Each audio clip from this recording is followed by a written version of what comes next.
Imagine opening your eyes tomorrow morning, no alarm, no bed, no roof above your head, no warm room, no light switch on the wall, no phone next to your pillow, no clothes hanging on a chair, no kitchen, no coffee, no car outside, no city, no internet, no music coming from a speaker, no messages, no money, no school, no hospital, no roads. No ships crossing oceans, no planes in the sky, no satellites above the earth. Nothing, not because something destroyed civilization, not because the world ended. Of course. Who created this? Men. Of course. Who are we without men? Nobody. Nothing without man's. Disaster without man's. Poor life without man's. But because humans never learned to make the first tool. That is the terrifying idea behind a world without humans. Not a world where humans disappeared yesterday. A world where human intelligence never shaped the planet in the first place. Because civilization did not begin with skyscrapers, it did not begin with kings, it did not begin with money, electricity, or machines. It began with something almost insultingly simple, a stone, a hand, and the idea that the world could be changed. Millions of years before the first city, before the first written word, before anyone knew what a country was, one of our ancient ancestors picked up a rock and used it for a purpose. Maybe to break a bone, maybe to cut meat, maybe to crack open something the teeth alone could not handle. And that tiny moment changed everything, because the first tool was not just an object, it was a message. It said, nature does not have to stay exactly as it is. A branch can become a spear, a stone can become a blade, a cave can become a home, fire can become warmth, a river can become a road, lightning can become electricity, and eventually a thought can travel through invisible signals from one side of the planet to the other. But remove humans from the beginning and the chain breaks before it even starts. The earth would still be beautiful. Forests would still grow, rivers would still move, mountains would still rise slowly through deep time. Animals would still hunt, sleep, migrate, fight, mate, and survive. The sun would still rise. The moon would still pool the oceans. But there would be no one to name any of it. No one would call the ocean an ocean. No one would look at the stars and invent stories. No one would build a shelter against the cold. No one would ask, what if? And that question, what if, is probably the most dangerous tool humans ever invented. Long before Homo sapiens appeared, ancient hominins were already changing their environment. The oldest known stone tools discovered so far are about 3.3 million years old, found at Lemekwe in Kenya. Think about that, 3.3 million years. That is older than our species, older than modern humans, older than cities by a distance, so huge it is almost impossible to feel. And those tools were not perfect, they were not shiny, they were not beautiful, they were heavy stones with sharp edges. But they gave weak hands the power of teeth, they gave fragile bodies the power of claws. A human body compared to many animals is honestly not that impressive. We are not the fastest. We are not the strongest. We do not have thick fur. We do not have natural armor. We do not have fangs like a lion or horns like a buffalo. A newborn human is helpless for years. And yet this strange, soft-sweating animal became the species that built cities, crossed oceans, split atoms, and landed machines on other planets. Why? Because humans did not evolve to survive alone. Humans evolved to think together, to copy, to teach, to remember, to improve. One stone tool becomes a better stone tool. One fire becomes a campfire. One shelter becomes a village. One village becomes a city. One mark on clay becomes writing. One wire becomes a telephone. One computer becomes the internet. That is civilization, not one invention. A chain of inventions. And the first link was the tool. Now imagine that link never happened. No sharpened stone, no cut animal skin, no wooden spear. No needle, no basket, no rope, no wheel, no plough, no boat, no hammer, no house, no civilization, just earth breathing without us. The next great turning point was fire. At first, humans probably did not invent fire. Nature did. Lightning struck trees, volcanoes burned, grasslands caught flame, but at some point, early humans stopped running from fire and started carrying it, feeding it, guarding it, using it. Fire changed the night. Before fire, darkness belonged to predators. After fire, darkness became a circle of light around that circle. People could sit, they could cook, they could stay warm, they could tell stories. They could protect children, they could look into flames and think fire was heating. Fire was light. Fire was a kitchen, fire was a kitchen, fire was security. Fire was the first technology that changed time itself because it allowed humans to stay awake and social after sunset. Without man, fire would still exist. but only as accident and disaster. A forest would burn, rain would come, and the fire would die. There would be no fireplace, no candle, no lamp, no street light, no glowing window in a winter city, no child reading under a blanket, no old man warming his hands by a stove. No family sitting around a table while the cold stays outside. Of course. Who created this? Men. Of course. Who are we without men? Nobody. Nothing without man's. Disaster without man's. Poor life without man's. Heating begins with fire. Later, humans built hearths, then ovens, then chimneys, then stoves. The Romans developed hypercore systems, early central heating, where hot air moved under floors and through walls, warming baths and villas. That sounds modern, but it was ancient. Imagine living 2,000 years ago and stepping onto a warm floor. No electricity, no radiator, no gas boiler. Just engineering, fire, trapped and guided by architecture. That is what man is do. We take a wild force and teach it to behave indoors. But before houses had heating, humans needed houses. And a house is one of the most important inventions in history, even though no single person invented it. The house was invented many times, in many places, by people trying to solve the same problem. Rain, wind, cold, heat, predators, children, sleep, storage. Privacy, the earliest shelters were probably simple. Branches, animal skins, stone walls, caves improved with human hands. At Terra Mata in France, archaeologists found evidence of ancient shelters about 400,000 years old. These were not modern houses, of course. No bedrooms, no kitchen tiles, no Wi-Fi password written on the fridge. But they were planned spaces, post holes, hearths, areas where people lived together. A shelter says something powerful. It says we are not only passing through this world, we are making a place in it. Later, Ice Age people built shelters from mammoth bones in places like Ukraine. Imagine that outside freezing wind. Inside, a structure made from the bones of enormous animals, covered with skins, warmed by fire, filled with tools, food, stories, and people. That is not primitive. That is genius under pressure. A modern house is just that same idea with better materials, brick instead of bone, glass instead of hide, central heating instead of a fire pit. But emotionally, the idea is the same. A house is a promise that the outside world does not get to take everything from you. Now think about the bed. A bed seems so normal that nobody respects it. You wake up and complain that your mattress is not comfortable enough. But the bed is one of the great human victories over nature. Sleeping directly on the ground is dangerous. It is cold. It is wet. It is full of insects. It can carry disease. It exposes the body to snakes, parasites, and animals. So man has changed sleep. They gathered grass. They used leaves. They raised sleeping areas. They used ash to repel insects. At Border Cave in South Africa, researchers found evidence that people were making grass bedding around 200,000 years ago. That means the idea of a bed is older than farming, older than cities, older than writing, older than almost everything we call civilization. Before humans had money, they had beds. Before they had governments, they had places to sleep. Before they had calendars, they cared about comfort. This matters because people often imagine prehistoric life as only survival. But bedding tells a different story. It tells us humans were not just trying to stay alive. They were trying to live better. That is civilization in its smallest form. Not a palace. Not an empire. A dry place to rest your body. From there, the human story keeps moving. Tools became sharper, clothing became better. Needles made from bone allowed people to sew animal skins into fitted clothes. This helped humans survive cold environments that our bodies were not naturally designed for. Again, nature gave us a problem. Humans answered with technology. Too cold, make clothing. Too dark, control fire. Too wet, build shelter. Too far, make a boat. Boats are another invention that changed the map of the world. Nobody knows the name of the first person who tied logs together or carved a canoe. But once humans learned to move across water, rivers became roads and oceans became possibilities. Humans reached Australia at least tens of thousands of years ago, and that journey likely required some kind of watercraft. The oldest surviving physical boat is much later, the Pessie canoe from the Netherlands, roughly 10,000 years old. But the idea of boats is almost certainly much older than the wood that survived.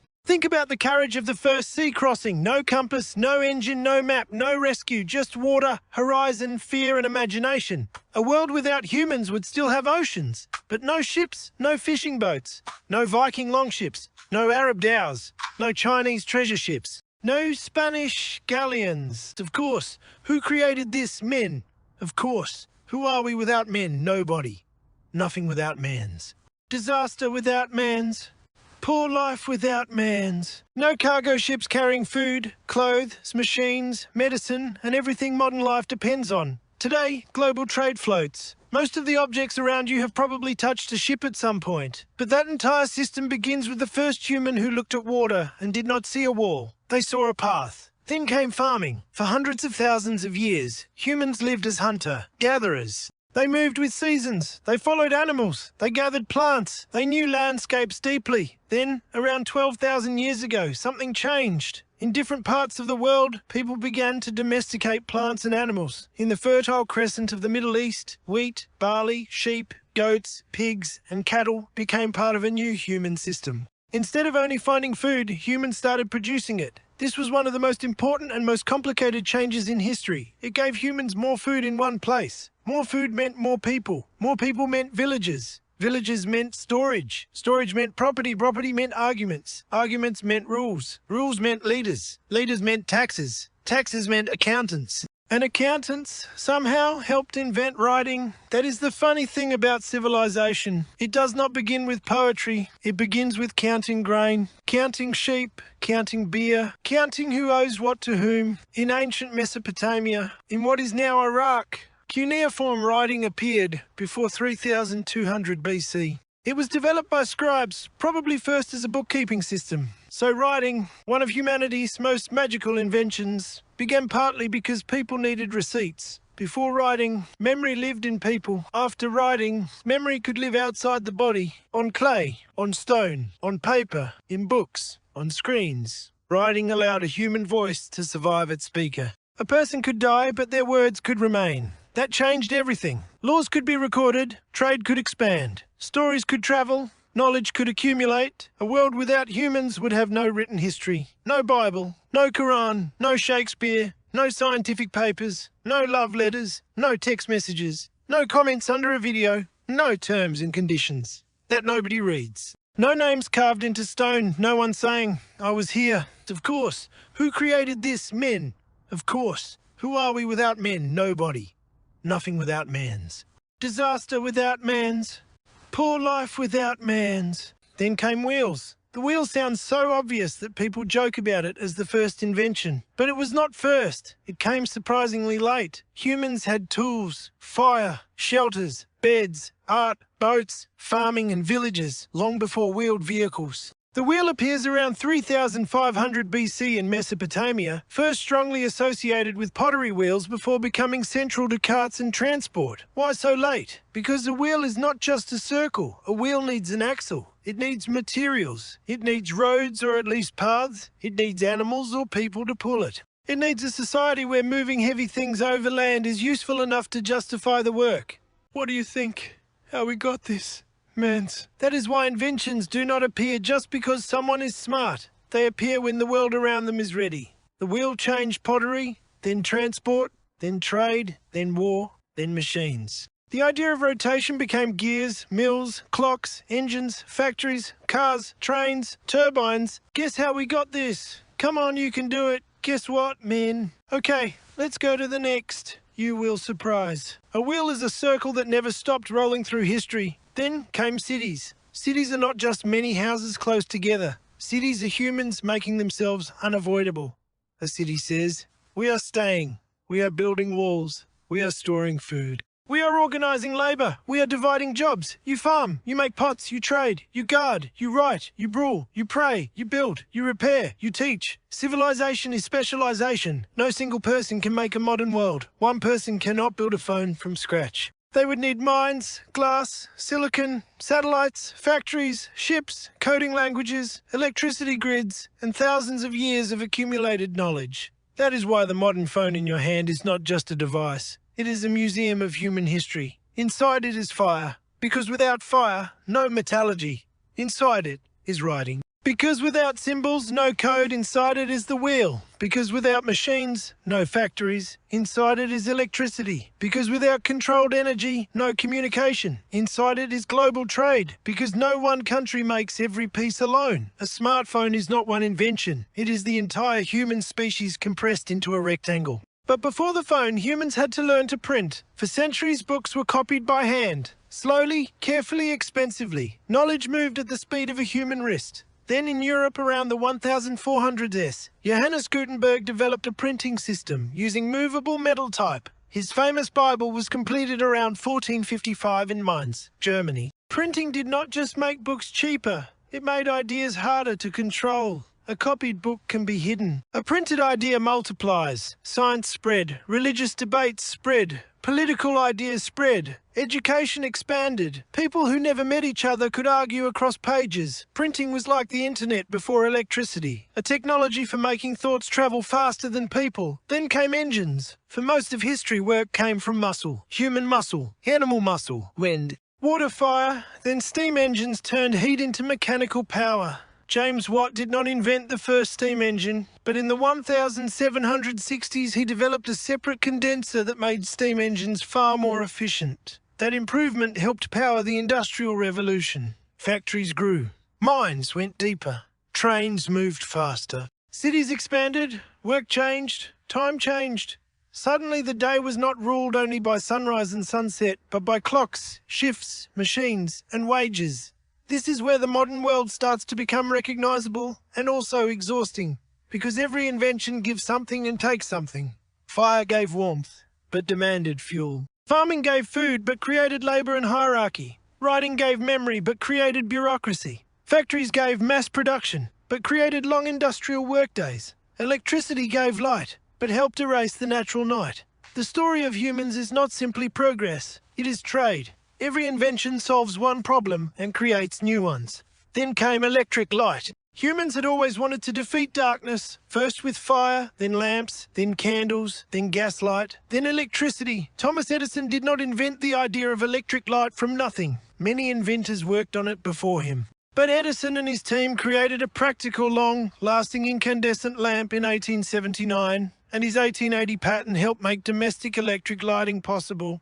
That changed the human evening forever. Before electric light, night was a boundary after electric light. Night became optional. Factories could run longer. Cities could glow. People could read late. Shops could stay open. Streets became safer in some ways and busier in others. The stars began to disappear behind human brightness. In a world without humans, night would still be night. Total darkness in forests. Moonlight on oceans. Stars clear enough to feel close. No neon, no headlights, no bedroom lamp. No hospital light above an operating table. No city glowing from space. Then came the telephone. For almost all of human history, if you wanted to speak to someone, you had to be near them. Your voice died a few meters away. Letters helped, but they were slow. Messengers helped, but they needed roads, horses, ships, trains. Then Alexander Graham Bell received a US patent for the telephone on the 7th of March, 1876, and 3 days later he spoke to Thomas Watson through the device.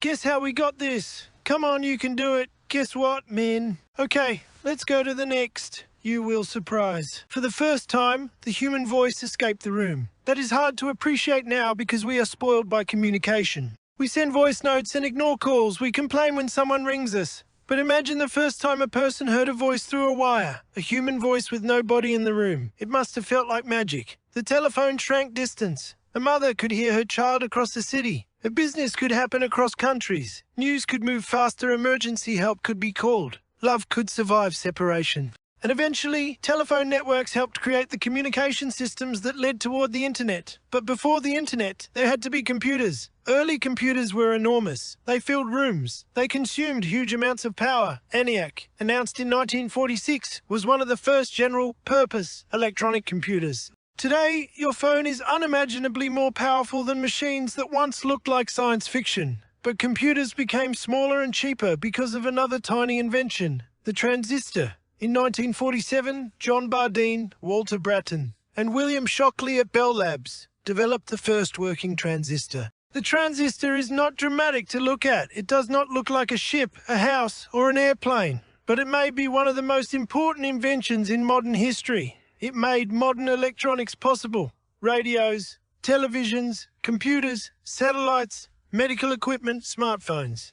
Everything digital depends on controlling electrical signals at tiny scales. Then, in 1969, ARPANET began as a 4-node network, a foundation of what became the modern internet. And in 1989, Tim Berners-Lee invented the World Wide Web at CERN, creating the system that made web pages, links, and browsers possible. The internet is often described as a technology, but really it is a second nervous system for humanity. A nervous system made of cables, servers, satellites, routers, screens and attention. A thought can now leave one human mind and appear in another country almost instantly. A video recorded in a bedroom can be watched by millions. A child can learn mathematics from someone they will never meet. A family can speak across continents. A lie can also travel faster than truth. A joke can become global. A war can be watched in real time. A person can feel connected to everyone and still feel completely alone. Again, every invention gives and takes, but remove humans and none of this exists. No first stone tool, no fire circle, no bed of grass, no hut, no farm, no city, no wheel, no writing, no ship, no book, no engine, no light bulb, no telephone, no computer, no internet,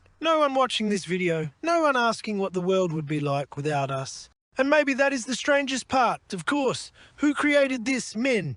Of course. Who are we without men? Nobody. Nothing without man's. Disaster without man's.